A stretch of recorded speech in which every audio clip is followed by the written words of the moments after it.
Bumabang ang takot sa sinagawang rescue operation ng BFP o Bureau of Fire Protection. Sa tindahan ito sa Tagbilaran City sa Bohol. Sa Kisame raw kasi ng tindahan, may namataan. Isang sawa. Ang mga rescuer kinailangan pa sirain ng kisame. At nang matuklap na nila ang malaking bahagi nito. Dito tumambad sa kanilang isang reticulated python. Nang unti-unti nilang maibaba ang sawa gamit ang panungkit. Dito naman umanong dinakba ng mga rescuer ang sawa. Hanggang siligtas sila itong na-rescue. Sako! Ang sawa na tinatayang nasa 35 kilos sa timbang, tinurn over nila sa mga eksperto sa DENR. Kuya Kim, bakit mahilig sumuot sa madidilim na lugar ang mga ahas? Kuya Kim, ano na? Ang mga ahas ay mga cold-blooded. Ibig sabihin, kailangan nilang magpainit o magpalamig batay sa kanilang kapaligiran. At ang madilim na lugar ay may mas tamang temperatura para sila manatiling komportable. Nagtatago rin sila rito para sa kanilang proteksyon at para sila ay makapagpahinga. Sakali namang may makakalusot na ahas sa ating tahanan o pinagtatrabahuan, ano ang dapat gawin? Huwag nating papatayin yung ahas or gagalawin. Whether ito ba ay makamandag or not, siguraduhin lang natin na malayo ang ating mga members of the family to include our pets. I-lock natin yung lugar kung merong door. Kasi these are really shy, unless provoked. Barangay muna kasi hindi naman alam kagad ng ibang tao na DNR ang dapat nilang tawagan. Let our barangay call the specific agency. Number one is housekeeping. Ang mga ahas naghahanap ng refuge yan na similar to their place. Lalo pag nakita nila na maraming mga daga or rodents na kung saan yun ang kanilang prey. Laging tandaan, kimportante ang may alam. Ito po si Kuya Kim at sabi ko kayo, 24 oras. Hindi raw nakatulong magdabag ang online seller na si Nikia. Ang bahay kasi nila sa Bacoor, Cavite. Binulabog ng sawa. Malaki po siya, mga 5 feet po yung haba niya. Kasi kawawa yung mga aso if ever na mapuluputan. Tumiksik po siya. Kaya ang ginawa po ni Kuya, kumuha siya ng stick. Hindi naman niya pwedeng kunin directly ng kamay niya kasi baka matuklaw siya. Umakyat po siya dun sa may pinaka-grill. So miksik po siya. Kaya kailangan kunin ng may onting force. Mahuhuli kaya nila ito kahit napalunok na sila sa kaba? Kuya Kim, paano nagagawang lunukin ng ahas kahit malaki ang brain nila? Kuya Kim, ano na? Kuya Kim, ano na?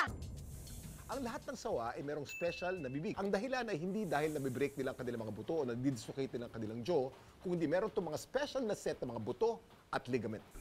Ang ahas namang nakita sa bahay ni Nikia, isang reticulated python o Malayo Python reticulatus. Ay mga commensalistic species sila Sila ay nakaka-adapt sa mga lugar kung nasaan mga tao. Fairly tolerant sila sa disturbance. Meron silang sources kasi ng habitat, ng mga pagkain. For example, yung mga lugar na madidilim. Ito yung mga favorite nila tirahan dahil number one, humid.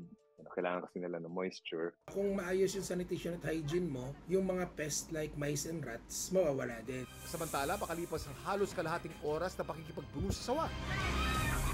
Dinagay po directly sa sako. Pinakawalan din naman. Yung mga ganyang case, itawag nyo sa nearest DNR office. Trained naman yung mga personnel natin manghuli. Yung video, medyo kinakabahan talaga yung nanguhuli. Nakukondem yung ahas. Wrong place lang naman talaga. Kung ang nahuling sawa kina Nikia nasa 5 talampakan ng haba, alam niyo ba na dito sa Pilipinas nahuli ang minsang tinuring na 3rd largest python in the world? Ang binatang ito ang siya raw madalas i-content ng mga local vlogger dito sa Solsona, Ilocos Norte. Ang 18 anyos kasing si John Lloyd, hindi lang nanguhuli ng ahas, di umano napapaamo rin niya ang mga ito. Naisipan ko pong i-video kasi first time ko po siyang makita sa personal. Parang laruan ko na nilalaro niya, kakahuli lang daw niya. Pero nabalitaan na lang nila kamakailan na si John Lloyd natuklaw ng dapat sana'y huhuli nitong ahas. Hindi namin nakita yung ahas na tumuklaw sa kanya. Sabi niya, karasaan daw yung mga ahas na nangagat talaga. Matamlay na, nanginginig na siya. 30 minuto lang matapos matuklaw, si John Lloyd agad namatay. Ang term na venomous ay nag-a-apply sa mga organism na nangangagat, nanunuklaw o di kaya ay nang-i-sting para i-inject ang kanilang toxin. Habang ang term na poisonous naman ay na-apply sa mga organism na nag-a-unload ng toxin kapag ito'y kinakain, nahawakan, nalanghap o na-absorb ng balat. Ang venom o kamandag ng mga ahas ay highly toxic. Ginagamit nila ito para manghuli ng prey at pangdepensa sa panganib. Ayon naman sa isang eksperto, ang ahas na video ang nilalaro ni John Lloyd, isang Philippine Cobra. Sa Luzon, meron tayo yung Philippine Cobra, meron din yung ating Equatorial Spitting Cobra, tapos yung Samar Cobra. Lahat sila ay highly venomous na animals. Commonly nakikita sila sa mga palayan, sa kagubatan. Sa ngayon, mas dumadami na yung occurrence na nakikita sila sa mga residential areas. Usually, as early as 30 minutes to an hour, pwede na mag-onset yung symptom. Kapag natuklaw naman ang makamandag na ahas, anong kailangan gawin? Kailangan kalmado ka. The more na nagpapanik ka, mas mabilis yung circulation nun sa katawan. Linisan lang yung sugat, pero huwag niyo lalagyan ng kung ano-anong gamot na hindi naman piniscribe ng doktor. Huwag kang magsusugat sa sarili mo. Tumawag ka ng tulong o hospital. Calmly, kailangan mong pumunta doon. Doon sila mag-provide ng medical aid kasi iti-treat yan symptomatically bago sila mag-administer ng antivenom. I highly discourage such content. Harmful, not just to the animal, pero to the people as well. Kailangan din ng iba yung pag-iingat kung iyong maiengkwentro ang tinaguriang world's most venomous land snake. Gumapang ang takot sa grupo ni Mark Joseph. Nang sa kanilang biyahe patungo sa isang ospital sa Cagayan de Oro City, biglang may naki-joyride. Oh, there is snake! Nakakita kami ng ahas. Nag-crawl doon sa windshield namin. Nakabahan kasi first time po namin maka-face-to-face yung ahas. Para po siyang nag-a-acrobatic. Left and right na po siya nag-crawl. Sina Mark Joseph meron ding napansin. Parang meron po siyang nakain bago po siya nagtago doon sa ilalim ng sasakyan namin. At nung uminit na po yung makina ng sasakyan, doon po siyang lumabas. Natatakot po kami kasi baka pwede po siyang pumasok doon sa may aircon. Pero anong klase ng ahas kaya ang tila naki-joyride kina Mark Joseph? Kuya Kim, ano na? Ayon sa herpetologist at eksperto sa mga reptile at amphibian na si Dr. Arvin Diasmos, ang ahas na na-videohan ni Mark Joseph, isang Philippine Paradise tree snake. Itong ahas na ito, wala siyang kamandag, harmless sa ating mga tao. Isa sa mga kakaibang kakayahan ng mga Philippine Paradise tree snake ay kaya nilang mag-glide. Kaya akalain mong lumilipad ng mga ito mula sa isang puno papunta sa kabila. At kaya nilang i-bend yung kanilang ribs. Pinaluwag nila yon, ay lalaki yung tinatawag na surface area ng kanilang katawan. Para siyang nagpa-parachute.